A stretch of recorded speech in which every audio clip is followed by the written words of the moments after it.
Christian مرغی بیچنے والے سے پوچھا ذبح کرتے وقت کیا پڑھتے ہو؟ اس نے کہا باپ بیٹا. وہ عیسائی جو ہے نا ذبح کرتے ہوئے حضرت عیسیٰ بن مریم کا نام لیتے ہیں. فتویٰ یہی ہے کہ اگر کوئی واقعی سچی مچی کا عیسائی ہے تو ذبح کرتے ہوئے اگر وہ عیسیٰ ابن مریم کا بھی نام لے گا تو حلال ہو جائے گا, ذبیحہ حلال ہو جائے گا, اگرچہ یہ شرک ہے. لیکن اسلام نے جب عیسائیوں کو یہ پروٹوکول دے دیا نا تو ان کے مذہب کی خامیوں کو مانتے ہوئے دیا ہے. اس کی مثال ایسے جیسے مشرک عورت سے نکاح جائز نہیں ہے لیکن عیسائی عورت سے نکاح جائز ہے, حالانکہ وہ مشرک ہوتی ہے نا, عیسیٰ علیہ السلام کو اللہ کا بیٹا کہہ رہی ہے. لیکن جب نکاح کی اجازت دے دی تو اسلام شرک کو منع کرنے کے باوجود اس معاملے میں, نکاح کے معاملے میں اس شرک کو اسلام نے کیا کیا ہے, اس کو ویلیو نہیں دی. اس میں بہت ساری مصلحتیں تھیں. تبھی قرآن میں جہاں یہودی عیسائی عورت سے اللہ نے نکاح کی اجازت دی ہے وہاں اللہ نے یہ بھی کہا وَمَن يَكْفُرْ بِالْإِيمَانِ فَقَدْ حَبِطَ عَمَلُهُ, کہ اگر کوئی کافر بن جائے گا نا اس کا اعمال برباد ہو جائیں گے. کیا مطلب؟ ہم تمہیں جو نکاح کی پرمیشن دے رہے ہیں جس کا مطلب یہ نہیں ہے کہ ان کے مذہب کو تم قبول کر لو یا ان کے شرک کو تم ذہنی طور پہ مان لو.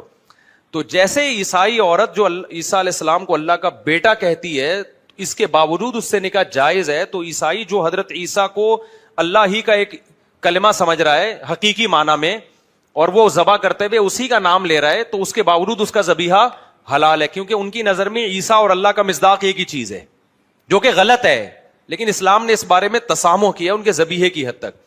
پھر بھی احتیاط اسی میں ہے کہ مسلمان قصائی کیا مر گئے ہیں کیا, جو اتنے ٹیکنیکل طریقے سے جا کے وہ باپ بیٹا بھی کہہ رہے ہیں اور آپ ذبح بھی یعنی کر رہے کھا رہے ہو. تو یہاں جہاں ضرورت ہوگی تو کر لو, ورنہ اللہ اکبر پڑھنے والے کیا مارکیٹ سے شارٹ ہو گئے. دوسرا, اس عیسائی کو آپ یہ کہتے ہیں کہ بھائی تو باپ بیٹا کہہ لینا, عیسائیوں کے لیے جب تو ذبح کرے تو باپ بیٹا کہہ لینا, ہمارے لیے ذبح کر تو کیا کر لے, اللہ کو تو عیسائی بھی مانتا ہے نا, تو خالی اللہ کا نام لے لے بھائی. تو یوں کہتے بسم اللہ اللہ اکبر, تیرا کیا جا رہا ہے, ورنہ ہم تجھ سے گوشت لینا چھوڑ دیں گے. اس کو ترغیب دے دیں نا بھائی. عیسائی بسم اللہ اللہ اکبر کا منکر تو نہیں ہے نا, اگر وہ ذبح کرتے ہوئے اللہ اکبر کہہ دے گا تو یہ اس کے عقیدے کے خلاف تھوڑی ہو جائے گا. تو آپ اس کو بولے تو باپ بیٹا کرتا رہے بیٹھ کے دوسروں کے لیے, ہمارے لیے جب تو مرغی ذبح کر تو کیا بول دے منہ سے, اللہ اکبر بول دے, ہم خوش ہو جائیں گے, ہماری مرغی بالاتفاق حلال ہو جائے گی, ٹھیک ہے نا, تیرا کوئی نقصان نہیں ہے.